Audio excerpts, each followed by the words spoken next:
I'm Ron Young. And just to say, since it is FOR, my first trip to the Northwest was as the FOR National Youth Secretary, appointed in '65, and I came here on my first trip. I think it was a way to bring me out here, or sending me out here was a way to make up for the low salary. They figured if I saw CBEC, I'd want to stay with the FOR.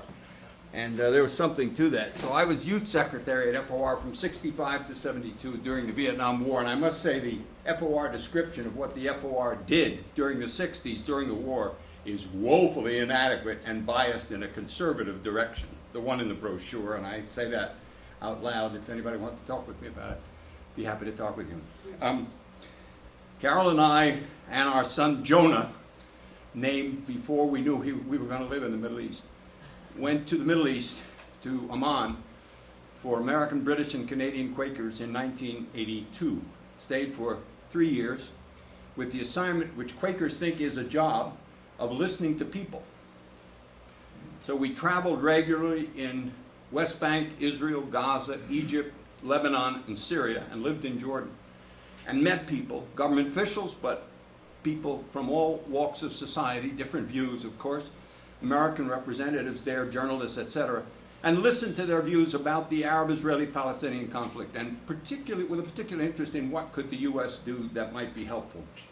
We did that for 3 years, and when we came back, I was interested, I thought it would be helpful if the religious community in the United States were more mobilized to address the issues in the Arab-Israeli-Palestinian conflict.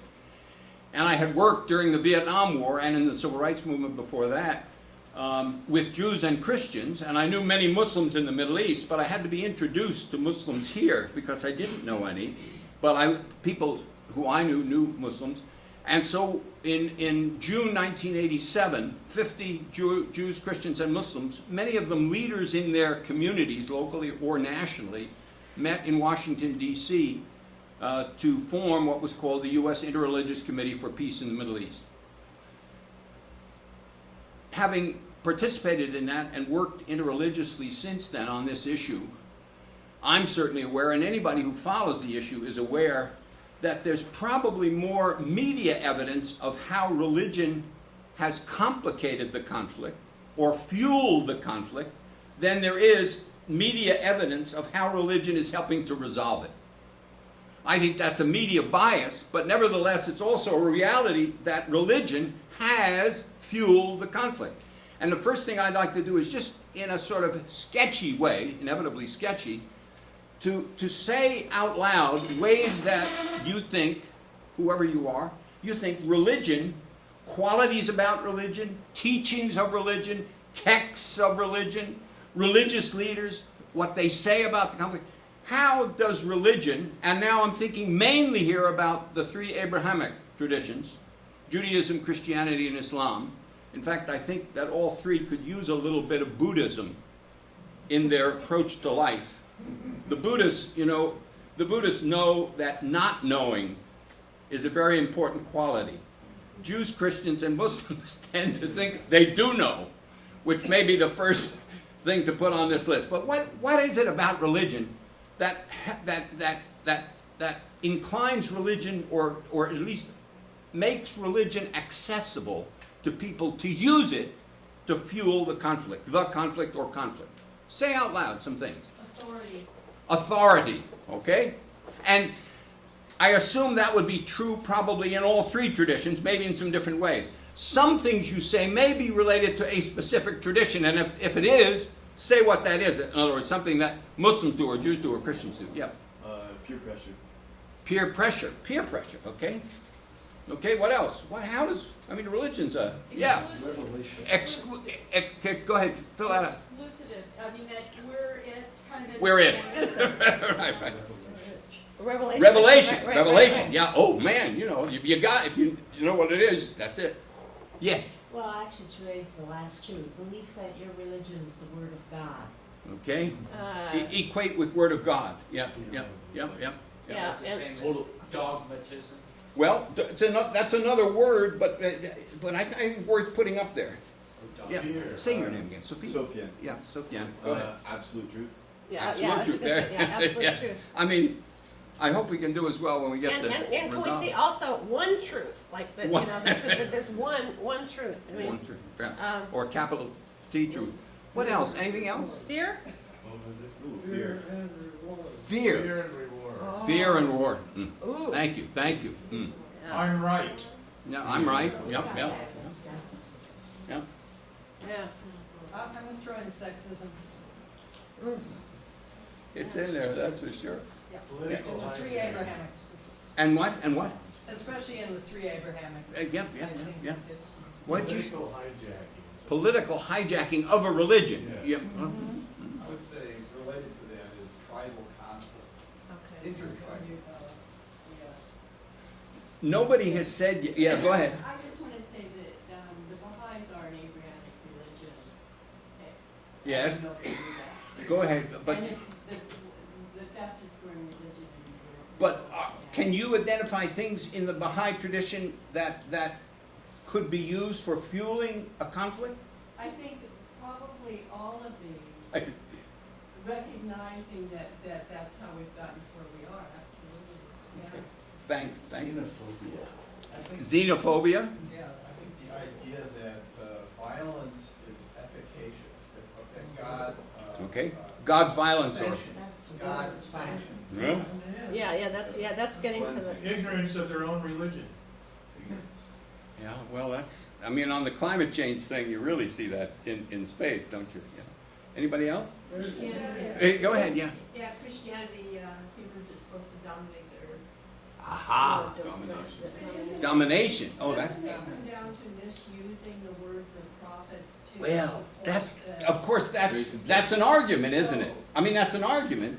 So it's really just ignorance of their own. Well, Yeah, you know, I tend to agree with you, except that people who believe in the things that they think their religion leads them to do against the others wouldn't agree with you. They wouldn't agree that it's a misinterpretation. They'd say it's the right interpretation or the only. Well, they wouldn't agree with any of these, though, really. Well, no, but they might practice them. You know what I mean? I mean, yes. The male God has lots of testosterone. Go ahead. All right. I think Okay. we're yeah. All Okay. right. Well, no. Let me just let's move on to. Let's see if we can move on. That's another one of yeah. You know what's interesting that no one has. Oh, go ahead. You're pointing to someone. Yes. Yes, sir. There's an end. I, I think that Christianity and Muhammad, and if they do the thing right, there's an end. The end time. oh, and so really the end times. Okay. The thing I was going to say that I mean, Go on and on. no one has said so Yeah, far yeah. that the Bible, if we were talking about the Israeli-Palestinian conflict, the Bible gave Jews the land, right? All right. Among many Muslims, there is a belief that if a land was ever Islamic, it cannot ever be given up to another God or another tradition. So in that sense, you know, boy, there's there's some conflict. Let's go on. Let's go on to, if you flip up 2 pages. This one, where's claims? Okay. Yeah, claims on land. You got to go 2 pages. Good. All right. So what is it about religion that conceivably can be drawn on to help resolve this conflict or other conflicts? What qualities? What? Love. Yeah. Okay. Love thy neighbors. Common values. Common values, love, common values. Okay. Generosity. And what? Generosity. Generosity. Listening. Listening. I thought you said loosening at first, Oh, which listening. also. Some Listening. Community, church communities, that they form communities of people that do things together. Interfaith. Well- It's a sense of community that's built in a religion. Okay. The importance of community in all 3 traditions, but that can work either way, can't it? Because it can be our community or community. I'm thinking of it like how it gives a sense of home and support kind of thing, not the negative side. Okay. Compassion. Compassion. Right. Okay. Yes. With the Abrahamic faiths, common sources, some common Ah, texts. Common Okay. sources, Common sources. Sure, yeah, no, I mean, it's in one sense, it must be uncomfortable for some that there are such common sources. And you know what I mean? I mean, like, oh, gee. Yeah, here, she was gonna, what, cooperation? Working Sophia? I was going to say overlapping religious figures. Overlapping religious or shared or overlapping? Shared Yep. religious Yes? Kind of counter to individualism, Ah, whatever you call that. well, universalism, no, it's counter to individualism. It's What? common, Oneness of common. humanity, commonness, oneness of humanity. Oneness and- Okay. But those are two different things. Yeah, oneness of the humanity and common, the sort of good of the community, the good and what, as compared to individualism. Okay. Greater good. Okay. Okay. With the Abrahamic faiths again, monotheism. Okay. One What was that? One- monotheism, one God, the idea of one God. Which is, Are those three? No. I mean, you hear discussions, so, well, no, they believe in Allah. And of course, if you talk to Arab Christians, it's Allah they talk about, not God. They don't speak English, Semantic, though, it means God. Well, that's what the person was saying, by one God, Yeah. yes. It's our one God, not your one God. Yeah. Yes. Golden rule, same in all, Okay. it keeps. Golden the rule, Golden rule. yeah. Golden rule There- keeps popping up in virtually all faiths and Yes. religions. Traditions that go back in time, not traditions like recognizing history or recognizing that that things have grown out of history instead of just suddenly we're here in this. I see. Yeah. It's sort of related to this the comment made about the overlapping. You've had one. Yes. Sorry. I understand the Muslim tradition, there's a strong tradition of hospitality. Yes. That's good. That's very good. Yes. Christians have a love your enemy kind of thing. Yes. Yeah. Yes. Well, and Jews have the business of the commandment, really, take care of the stranger or be aware of the treatment of the stranger because you once were strangers in a land, but I think that's They all hospitality. say the golden rule. All religions have that. Supposed to, yes. Have Jewish tradition repair the earth? Right. Tikkun olam. Well, I think what's encouraging is that this list is growing as long as the first list we made. I mean, wait, you were going to say something. Yes, sir? Tradition of the 7-year giving up of debt. I am. Yeah, Okay. Jubilee. The Jubilee, yeah. Almost for redistribution. For redistribution. I would say. What about music and art Wow. and other That's interesting. things That's that interesting. reach people more No deeply? kidding. Yeah. Yeah. No, the first time, I remember the first time we visited the mosque in Damascus, and my mosque, and I mean, it took our breath away in some ways the way the first time we visited Jerusalem. I mean, it just was extraordinary experience. Yes. I just noticed, we haven't been talking about any native religions. No, I suggested we focus on the three most involved in the Yeah. conflict, but sure, Well, just there's a whole different take on so many things. Yeah. that's true. Yeah, and Yeah. the honoring the earth. Yes. And that's the Well, like Buddhism, I think our three Abrahamic traditions could use a little input or absorption of some of the native traditions in different parts of the world. one thing that isn't up here, and I think it's important, is in the three. I know more about the three Abrahamic is the possibility for repentance. I mean the idea that one is because it's the counterpoint to having truth, doing that. It's being able to. That we have done wrong and we can do better. We can be different. I mean that's obviously a part of Ramadan. It's a part of the Jewish High Holy Days. High Holy It's part Days, of right. yes, a couple more and then we'll. I was just going to say food. I think that Food. Jews and the Arabs, they have similar food. Yes, yes. Eat our way to peace. Well, we talked about the Good Samaritan, but servitude is a little bit different, as in you deliberately. Servitude. Servitude, being of service. Being of service, Oh, okay. okay. Golden rule, yeah, service, right. Deliberate servitude. Well, Okay. Accident. yeah, I might be already up there, but, rules for living are commandments. Yes, People yeah, aren't yeah, just- yeah, yeah, I was Yeah, saying, yeah, yeah, good, yeah, good. yeah, I thought of that Yeah, too. yeah. Yeah, Ethical, ethical rules, ethical rules or commandments, yeah. All right, let's, go ahead. This isn't gonna be exhaustive, but, No, this isn't a new thing. Okay. I'm going to award the spelling bee prize to Carol because she got both repentance and xenophobia right.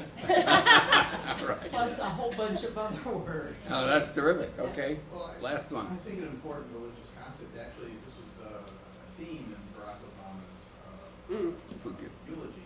Mm. Grace. And I strongly recommend And everybody yeah, see the that. theme was The theme was great. grace. Yeah. Yeah, I mean, you know that Yeah, every surah in the Quran begins with the words, Bismillah, Abdul Rahman, No, Ar-Rahman, Abdul, yeah, Al-Rahman. which is Allah who gives mercy, who does mercy, and who is mercy, who is grace. So every surah except one begins with those words. And hope, I mean, my gosh, we don't have Right, We right. don't have hope up there, which Yeah, is, yeah. I mean, is the, if you do the eschatological, I mean, that's my big word, but you know, the end time stuff, you know, the positive thing about, there's sort of Yeah. negative, you know, end thing compared to like what Buddhists, but then there's the positive of the, Hope for a better future. yeah, Better future. Well, okay. Well, you gotta add faith in that. yeah. Well, yeah. Yeah, Right, Faith right. and life. Faith and possibilities of All right. I mean, it is, look, it's a simple exercise. Each one of us probably could do it in our own mind or on our own pad and paper. It's a useful exercise, I think, because it says to me not only that religious traditions are rich and complex and can be drawn on by human beings and have been drawn on and take us in very different directions in terms of our life together. But it also says that there's probably a struggle about that. In other words, we're among us, in our communities, there are going to be struggles about which of these lead us in what direction, in relation particularly to another who we feel, in some sense, directly or experience as a threat. I mean, it's easy, you know, if you're talking about getting along with people you already get along with. But if you're in a conflict situation, then the struggle between these sort of qualities and values and the ones we listed first is pretty tough stuff. I mean, it literally can get some people killed or you know. I mean, just this is a parenthesis which I didn't intend to say, but let's remember, or at least I remember, that one of the biggest blows against the Israeli-Palestinian negotiating process during the Oslo days was the assassination of Yitzhak Rabin. A big blow. Now, I'm not asking you to agree with me that Rabin would have made peace. That's not the point. But it was a blow. And it was a blow by a Jewish extremist. So what I'm saying is that within the Jewish community, as within the Muslim community, one of the first Palestinians we met was, who was killed? Issam Sartawi, who was a Palestinian who had begun dialogue with Mati Peled, a former Israeli general, and they carried on a private dialogue for a number of years that also then went back to political leadership on both sides. And Issam, we met Issam on our way to the Middle East in '82, and in '83, on the same day that King Hussein declared that the Reagan Initiative was dead, Issam was assassinated by a Palestinian in Portugal while he waited to try to see Shimon Peres, because they were both members of the Socialist International.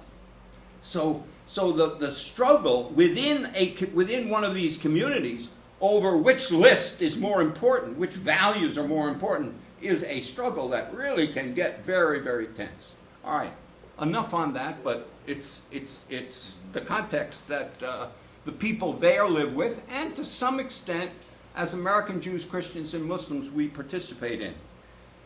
I want to read, before we go on to the next exercise, and actually, to do that, we need to pass, would you be willing, Carol, to pass over? I mean, you're a Peace Fellowship activist, you got to do something. Yeah, of course. That's on here. We'll get to the papers he's passing out, but one of the principles when the U.S. Interreligious Committee was formed, when NILI was formed, which is a formation in 2003, which involves the heads of 25 Jewish, Christian, and Muslim national religious organizations. So the heads of all the major Protestant denominations, heads of the Catholic Church, heads of the Islamic Society of North America, the Islamic Circle of North America, Reform Judaism, Reconstruction Judaism, top scholars from conservative Judaism. None of the Orthodox are involved, but those three, which represent a hell of a lot of the Jews who were involved in synagogues, when they formed in 2003, one of the principles that they articulated, I just want to read you because it's a practical principle.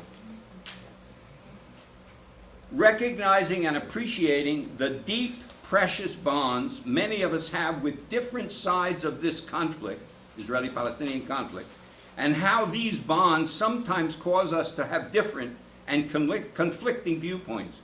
We believe our areas of agreement are more important than our disagreements, and we commit ourselves to work together conscientiously and sensitively to emphasize our common agenda for peace. And I can tell you that principle has come into play a number of times since 2003, as you can imagine, as events unfold and one series of events or one event pushes strongly in one direction, say in the Jewish community or in the Muslim community, and another event pushes in an opposite direction.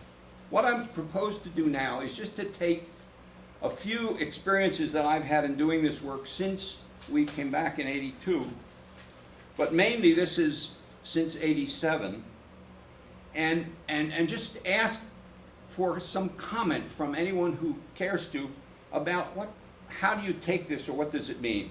And I'm going to start with the first paragraph on this stapled 2 pages. This is at the founding conference of the U.S. Interreligious Committee. In his opening remarks, Sami Statia, a Palestinian American from Kansas City, said, "I want to be very clear and honest that I've always had the deepest respect and love for Judaism, but that I also have been bitterly opposed to Zionism."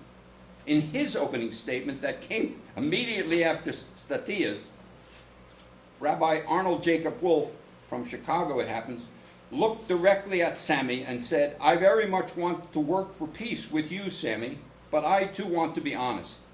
The left side of my heart is Judaism, and the right side of my heart is Zionism, and I can't take my heart apart for you or anyone else." That was quite a beginning to the conference. And I've been grateful ever since that. You know what happens in a conference oftentimes, you've been there yourself probably, when something happens that you really don't like, but you don't want to deal with it. You go back to your hotel room. You have to go to the bathroom. You had to make a very important call, and so you go away.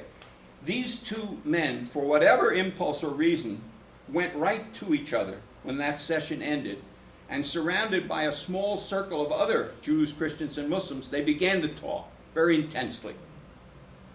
And that kind of talk happened throughout a period of 2 days, which then led to a founding statement for the U.S. Interreligious Committee. But what reactions do you have to that exchange between Palestinian, Muslim, American, and a Jewish American? Any thoughts or reactions? I'm kind of interested in their upbringings, what kind of environment they grew up in, and what experiences they had. Sophie, I'm not sure I know enough about it. Yeah. I agree. I mean, yeah. Biography oftentimes influences us, doesn't it? Sami, I know that Sami's family came from Palestine. In other words, he was born in Palestine. Yeah. They came here. I'm not sure. This occurred in 1987. My guess is he had been here at least 20 years. Mm-hmm. Maybe after the Six-Day War, they may have come. He was a businessman, successful in Kansas City when he came to this conference. He was not a religious leader. That is, he wasn't an imam. Arnie Jacob Wolf, if anybody's from Chicago, you may know his name because he was a very outspoken rabbi, Reform rabbi, very outspoken, mostly in a very progressive direction, except one. He was very strongly opposed to interfaith marriage and wouldn't perform interfaith marriage.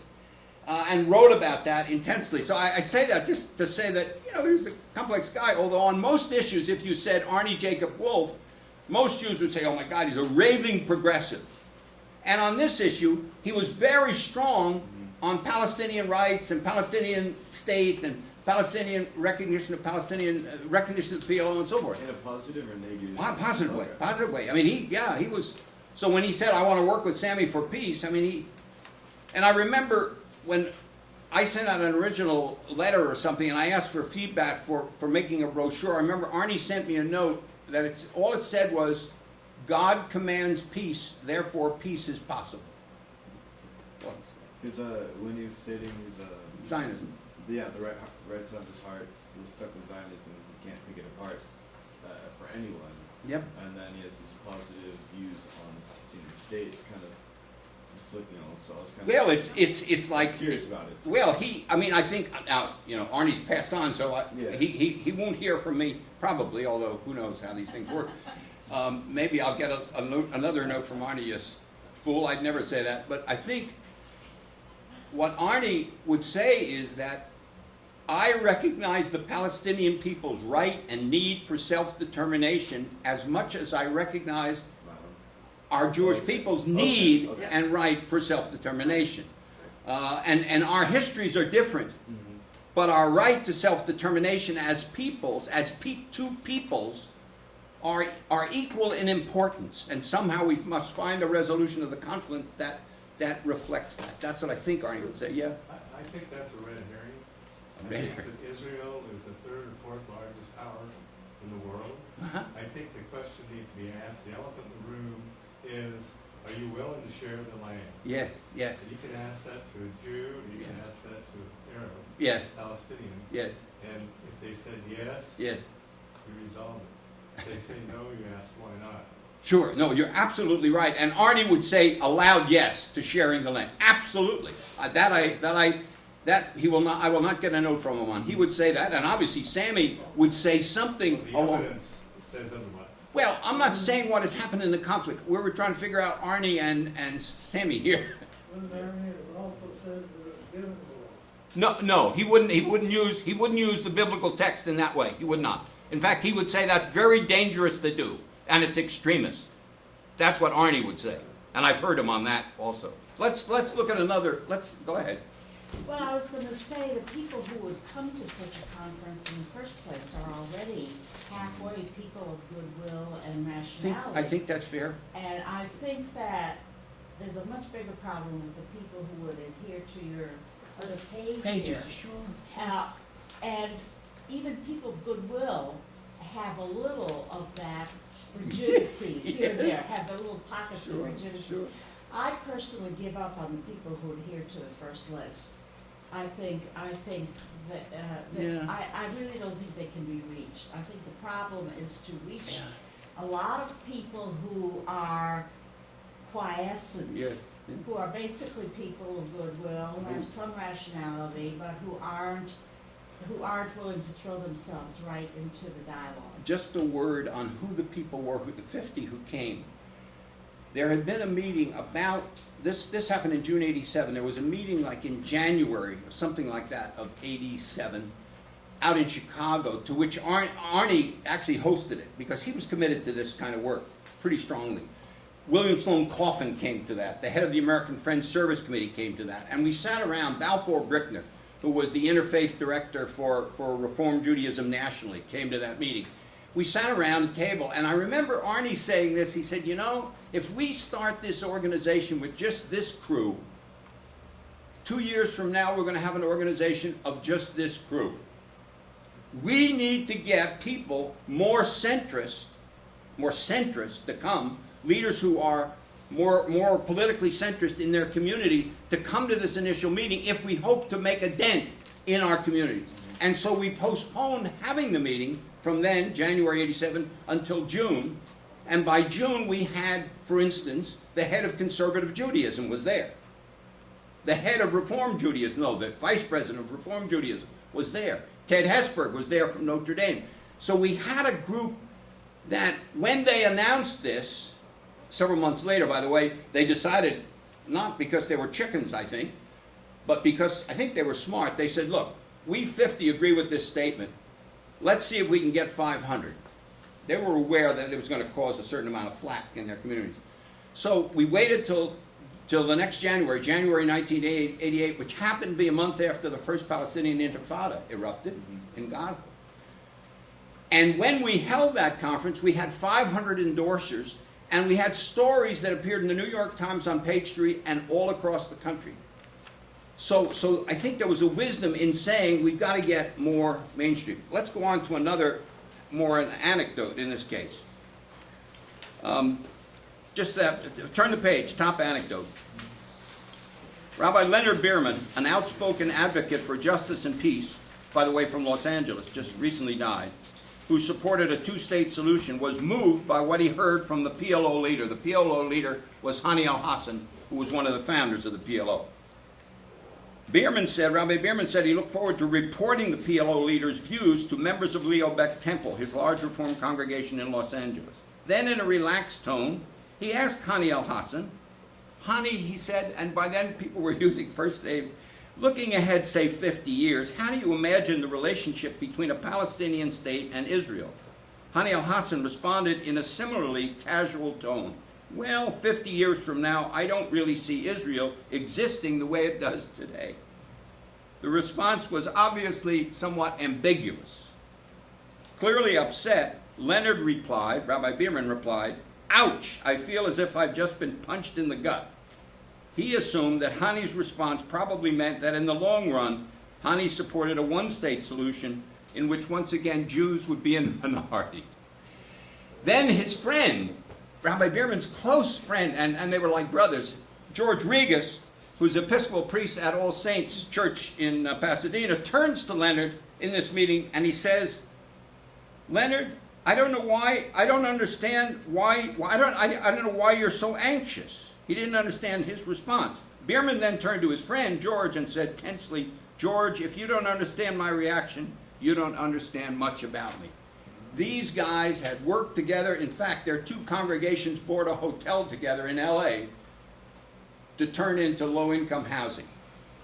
So you can imagine how close they were as faith leaders. But they had very different reactions to Hani, saying, I don't see Israel existing the way it does, now.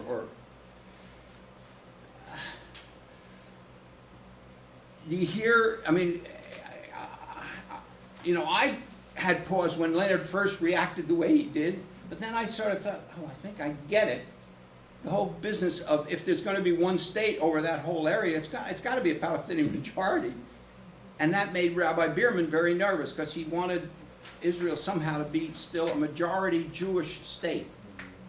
Even though the population discrepancy between the two. And if you're going to have one state, it's got to be majority Palestinian. That's the demographics. That's very clear. Within Israel, quote, proper, put the quotation. If it's going to be a democratic state, obviously, I understand that. And Leonard would not be for an undemocratic state. In the long run, Leonard would be for one state with a Palestinian majority with equal rights. Leonard would, because that's the kind of heart and social commitment, social justice commitment he had. Not all Jews would agree with that. Then these next two, one of the things that I feel Carol and I learned when we were out there for 3 years, and then I led a dozen interfaith trips out to the region, is that the connections that Jews feel and that Palestinians feel to the land are not ideas. They are like physical experiences. They are bone deep, bone deep. So here, one group I took met with a group of Palestinian women in Jerusalem, one of whom was the sister of Hananasa, the president of Birzeit. And the women showed us old rusted keys from their family homes in areas near Tel Aviv that 40 years ago had become part of Israel. Coming away from the meeting, the idea of these Palestinian women accepting Israel seemed impossible. Although I happen to know that several of them in other contexts would say they would accept a two-state solution. And then, this guy, Gene Mahali, Rabbi Mahali, the next paragraph. We're at a meeting late at night, 1 o'clock in the morning. You always had to wait to meet with Arafat. It seemed like part of his importance was that you had to wait for him. And we meet with him, and we discuss all kinds of things about two states and violence and conflict and the U.S. role and all that. And it's some of the discussion's pretty rough, but useful, I think most people felt. But at the end, Arafat seemed to be in a good mood, and he stands up and he looks at Rabbi Mahali, who's like the vice chancellor of Hebrew Union College in Cincinnati, and he says, "You know, Rabbi, we have a certain physical resemblance. I think you must be my cousin." Well, of course, huh? They look like, I mean, yeah. They do look like brothers almost. And so, you know, and this is Arafat who you know, says the most beloved things to the most corrupt Saudi princes, you know. I mean, this is his game. This is the way he does his politics. Well, Gene is not used to this by any means. Gene looked very nervous, and he tries to be gracious, and he said, "Well, I'm sure, Chairman Arafat, I'm much older than you are, so I must be your uncle." At which point, Arafat reaches out and embraces Rabbi Mahali. When Mahali gets home, he comes down with an undiagnosable back ailment, cannot get out of bed. Doctor comes, chiropractor comes, and you see at the end of that where the doctor asks Gene, "Rabbi, have you had any recent traumatic experience?" And the rabbi said, "Well, a week ago I was hugged by Yasser Arafat." And the doctor says, "You know, if you told me that at the beginning, I could have saved you a lot of money." So I share these because these seem to me symbolic or emblematic of the kind of connections that people feel to this special holy land. Holy land. And then maybe the last one I'll share is, well, I don't know, they're all, I hope you read them all because I think they all have something to teach us, but you know, the idea of an interfaith delegation going out there, and you may know about the compassionate listening process or the interfaith peace builders that do these kinds of trips. We all do them a little differently. I think I probably started doing them earlier because of our experience out there in 82 to 85. But I don't make any, you know, I think the way I've done them are useful. And what's the purpose? Well, the purpose, I would say probably of all three of these projects, is to get people on a trip where we, who might not be either Palestinian or we're not Palestinian or Israeli, we may be Jewish, Christian, or Muslim, and then the trips I've done, all trips have been Jews, Christians, and Muslims, but we're Americans, to understand something of the feeling reality, not just the head reality and political reality, but the feeling reality, human reality of the conflict, by meeting people and listening to their stories. But you'd hope then that people, when they come back, have a little bit more of a sense that, well, there's hope for peace. But it didn't always work. So here's the story. If you turn the page, on the last page, some encounters, I'm sorry, I'm screwed up in terms of, let me just tell this story rather than try to read it. We go to Gaza one day. This is an interfaith delegation, and we hear story after story in Gaza of kids, Palestinian kids, some teenage but some younger, who maybe had thrown some stones at Israeli patrols, and Israeli patrols chasing them down and beating them. So people, as you can imagine, come away from that experience feeling very upset, anxious, angry, and the next day we meet with two retired Israeli generals who are part of the Council for Peace and Security, which favors ending the occupation, getting out of the occupied territory, two states on the basis of the 67 borders, sharing Jerusalem, and giving back the Golan to Syria. That's their position. So these generals come to talk about that to us. But the people in the delegation are so angry from the experience the day before that they go after these two generals as if they feel that the generals were actually the ones beating the Palestinian kids.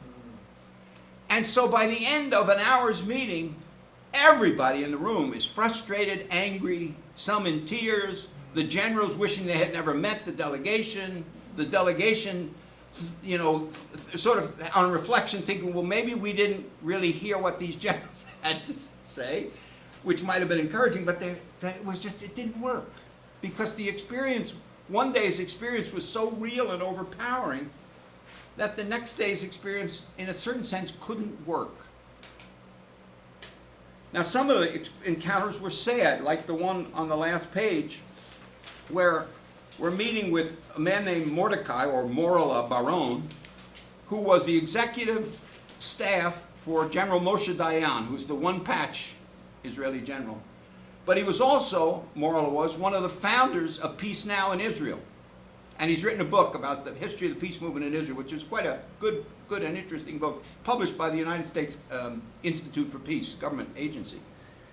So we're meeting, and as we go around the room introducing ourselves, Ahmed al-Hindi, who's a Palestinian-American from Syracuse, who helped to form a local Jewish-Palestinian committee there for peace, Ahmed says, Ahmed and I come from a small village, and Morala just very innocently says, oh, what village are you from, Ahmed? And Ahmed says, oh, you wouldn't know, it's very small, and it doesn't even exist anymore. And Morala insists that, or persists, and said, well, tell me what the name is. And so Ahmed said, oh, my village was Yazur. By the way, when 1948 war was happening, Ahmed was a student at Syracuse University. When Ahmed says Yazur, Morala, the Israeli, drops his head in his hands, and when he lifts his head, tears are streaming down his cheeks. And Ahmed, very concerned for Morala, said, what happened? Are you all right? And Morala said, yes, Ahmed, I'm all right. I was part of a small Haganah unit in 1948 that took your village. So, you know, I mean, that's real. That's real. A real Palestinian, a real Jew, and it happens to be a Jew who, yes, he was a general's assistant, but he also was one of the founders of Peace Now, so complexity. And then some of the stories were funny. Again, Rabbi Bierman, who went on 2 of these trips. We're in Amman, we meet with Peter Salah, who was the Deputy Minister of Information for Jordan. And at the end of the meeting, we're all relaxed, and people are sort of saying where they were and what was going on. And Leonard starts to talk a little bit about, well, I was a young rabbinic student in 1948. I was here in Jerusalem studying with Martin Buber. And he said, when the war broke out, I volunteered to fight when the Arab countries and Israel began to fight, when Israel was announced its creation. So he said, and I was sent to be stationed sort of underneath or at the bottom of the wall of the old temple. That's where my position was. And I was there, of course, with a gun. And Peter says, oh my goodness. He said, well, you know, I was a young Jordanian soldier at the time. I was only 20. And I was stationed on top of the wall. And when they began to talk about where they were aiming their guns, it seemed likely that they were aiming their guns at each other. And so then they broke into laughter and stood up and embraced each other and then thanked each other for being lousy shots. Well, there too are 2 young men at that time in very different contexts, but, you know, ready to kill each other. And then, go ahead. There are many such anecdotes. There have been a number of movies about, that have done that. you know, Yes. peace camps Yes, and, yes, and yes. bringing teenagers together. and Yes. so forth. And I was quite struck by a comment one of the teenage girls made in one of these movies, which Yes. is, I'm friends with an Israeli girl, but nothing seems to change. Right. So that there have been, you know, one-on-one encounters, but nothing changes at the macro level. So what is the missing step here? Well, I mean, I knew it would come to this. I mean, and I don't mean that in at all a negative way. It has to come to this because the question is what to do, right? And I said this morning, and I meant it, that there are a number of different approaches to this question of what to do. There's the boycott, divestment, sanction strategy. There are Jewish voices for peace, Jews against the occupation. There are movements in the Presbyterian Church to not only question the occupation, but question, at least a movement within the Presbyterian Church, not the church as a whole, to question the legitimacy of the Israel enterprise, national enterprise. There are obviously also things that governments try to do, including our own government. The effort I'm involved in is called the National Interreligious Leadership Initiative for Peace, and I told you some of the leaders involved in that. And as Carol said, you know, it's not grass tops. It's something else. These are national leaders, and there's an advantage of being involved with them because when they say something, it gets posted on all the websites of those organizations. And so it has a certain, and if we want to get a meeting with Secretary Kerry, we probably can. On the other hand, they're busy leaders who are not grassroots, to say the least, and they may make a statement on this every 6 months, and then what do they do, So there are different approaches, and I said this morning, and I meant it, I didn't see this workshop being in any sense an effort to resolve which approach is better. We all need to acknowledge that none of our approaches have succeeded. I can say for us, and I hope you'll pick up when you're going out, the last thing that this group did was on January 25th, January 21st, I guess it is. Yeah, that's it. January 21st, letter to President Obama, and it's on the table there, and I hope you take one of them, essentially saying that the time for just urging the parties to get back into negotiations is past. It's insufficient. I mean, Kerry's initiative, with Obama's support, raised hopes again that there might be some progress in negotiations. And the idea was he was going to try to get the parties to agree on a framework for peace.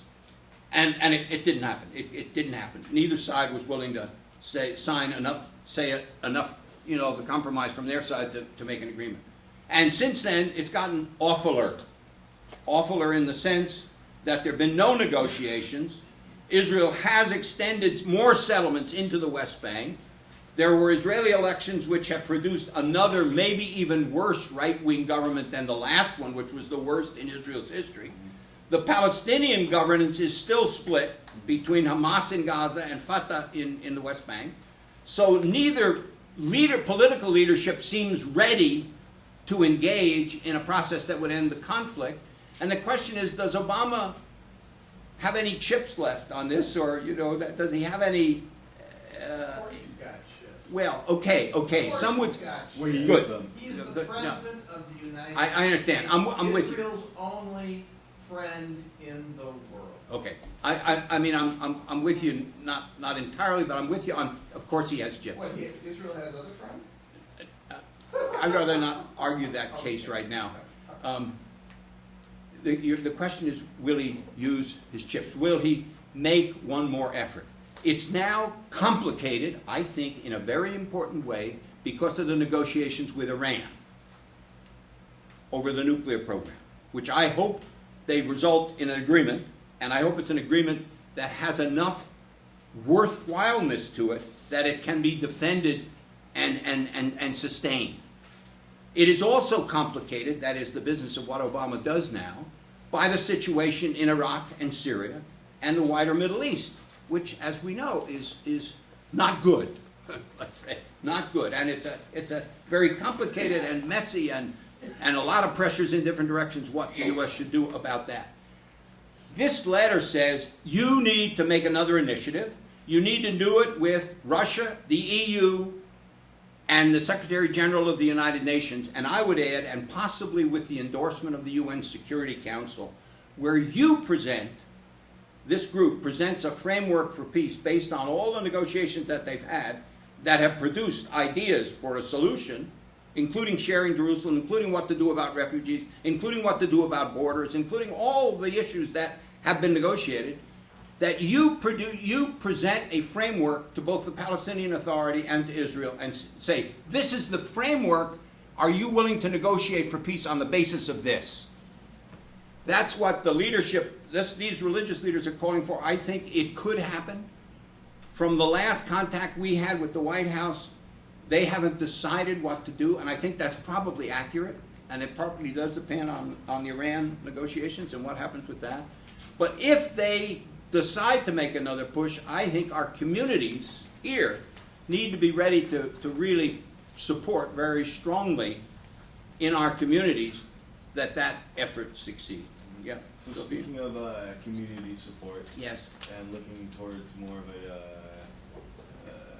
what we can do, yes, as people in the community. Earlier, speaking of sanctions and boycotting and whatnot, what would you suggest since we have like 10 minutes left, I think, in this workshop, but in terms of what can the communities do? What can we apply pressure? How can we start helping, boycotting, and whatnot? Sophia, my standard is to do things that that we think could help put pressure for a solution in ways that politically, in our United States political context, garner the most effective support. And I think that it's important that that support not just involve Christians and Muslims, but involve Jews. Yeah, of course. And I think the more mainstream Jews that we can have in that pressure, the harder it will be for members of Congress to be stupid again about what is good for Israel. So that leads me to say, if a particular strategy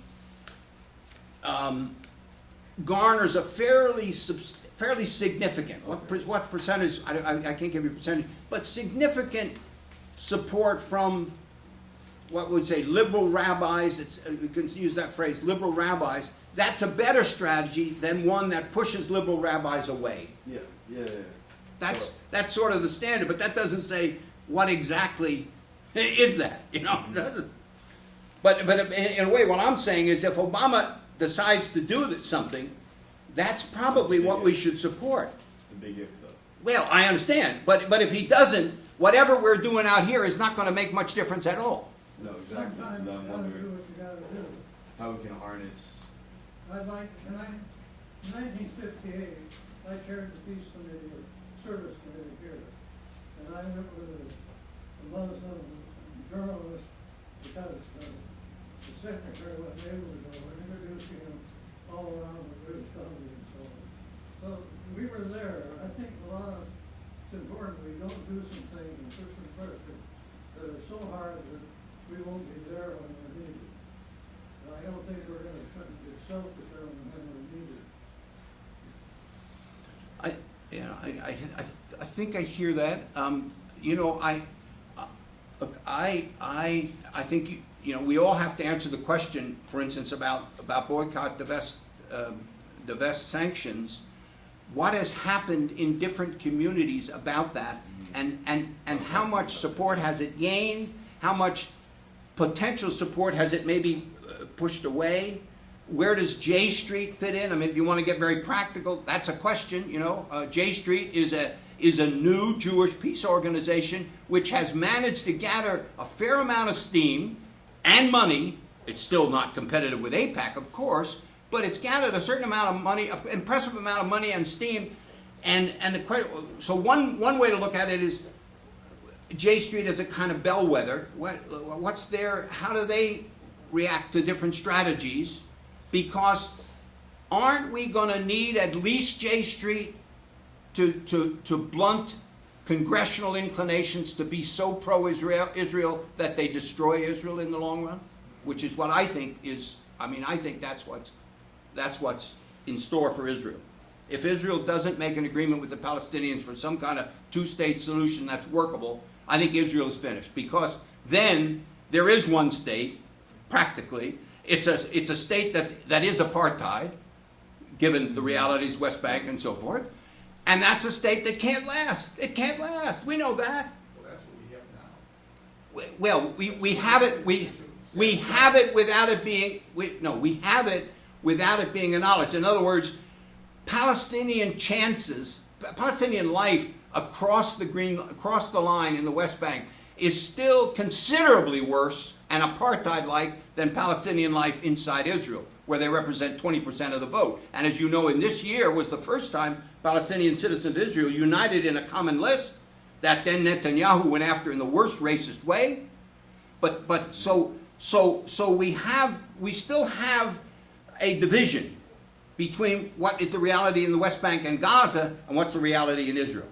Now, you can say it's a division without a difference. I don't think it is without a difference. It's a significant difference. For example, Palestinians, the reason they united in a list is because they can vote. They can put people in the Knesset who can raise their voices. Even when they're losing voices, they can raise them. They can vote no. And they can get some people in merits. and the Zionist labor union to vote with them. So I think we're at the end of the possibility of two states. Some people think it's all over, that it's done, and I could make the case for that. I'm inclined not to, because I see the prospect of the struggle over one state lasting 25 or 30 years and involving considerably more suffering for people. So if we can somehow get to a two-state solution, and the only way we'll get there is if the U.S. does something courageous and smart, rather than weak and I don't know, irresponsible. And that's what I would hope we do. You haven't spoken. Can I make an observation on Sure. all these anecdotes? Yeah. They're great. They happened maybe 20, 30 years ago. Where things You have to pick out the right ones, but But they have nothing to do with religion. They're all political. well, I'm glad you said that, because I guess we didn't. No, I agree. We didn't talk about that. What we said was how religion fuels or helps to resolve. The fact is that this conflict has never been fundamentally a religious conflict. It's been a nationalist conflict, a political nationalist conflict, where religion has played a role, sometimes making it worse, sometimes making it a little bit more possible to resolve. But you're right. Basically, it's a political national. But putting it that way is a distinction that a lot of Middle Easterners would not make. In other words, true, you know, that you can't, just like the rabbi said, you can't, separate. For me, I can't separate being a Jew from a Zionist. What that essentially is saying is that my politics and my religion are the same thing. They're so fused. And I think it's true. And that's true for. So I think they're not religious, but that's a definition of religious. Like, is it religious for me to be at a hearing in Olympia? Well, yeah, I would say yes. I mean, even if you don't use a religious word. Right, exactly. But you're speaking from your values, which That's right. Right. But that's. I mean, I can speak about the characters in these anecdotes and how, from my knowing them, how their religious upbringing influences their political orientation, whether they're Israeli Jews or Palestinian or Jordanian. So in that sense, you're right, religion isn't mentioned, but that doesn't mean it isn't functioning. I think the stories show that they're good human beings, That they're, wherever they're coming. I'd like to think about the demographics of Israel. Isn't it true that the Orthodox have about 6 kids and the Reform, Conservative or Secular have 2? So therefore the demographics, isn't it going to go towards the right wing? it is true that the Orthodox have more children and that they are gaining in percentage. They started from a relatively small percentage, so they're not close to a majority. I don't know what they are now. They were, down under 10%. They may be up to 15. I don't know. I don't know the number, so that's worth checking. Interestingly enough, Palestinians happen to have a good number of kids too. And so just in recent demographic studies done both in the Middle East by Israelis and Arab Palestinians and here by U.S. demographers, the conclusion is that if there's going to be one state, it is going to be majority Palestinian. That is one state from the Jordan River all the way to the... But the same demographics doesn't occur on the Palestinian side, that the right-wingers are getting more children than the Christians or left-wingers, and therefore the demographics on the Palestinian side will go towards Hamas. Yeah, that's a fair reading. I think that's a fair reading, and I think the other thing, even more than demographics, that has driven people toward Hamas are two things. One is the corruption in the PLO and in Fatah, and second, the lack of a solution being on the horizon. I mean, I think Hamas will be more pressurized to join with Fatah in one government if there is the prospect of a solution. Because Palestinians in Gaza, the vast majority, all but 1% or less than 1% who are Muslim, want a solution. They want the thing to be over. I mean, they have very, what would I say, Palestinians in Gaza privately give mixed reviews to Hamas's strategy of rocket attacks. And who would be surprised at that? when the result of the rocket attacks are 1,500 or 1,400 Palestinian dead to 13 Israeli dead.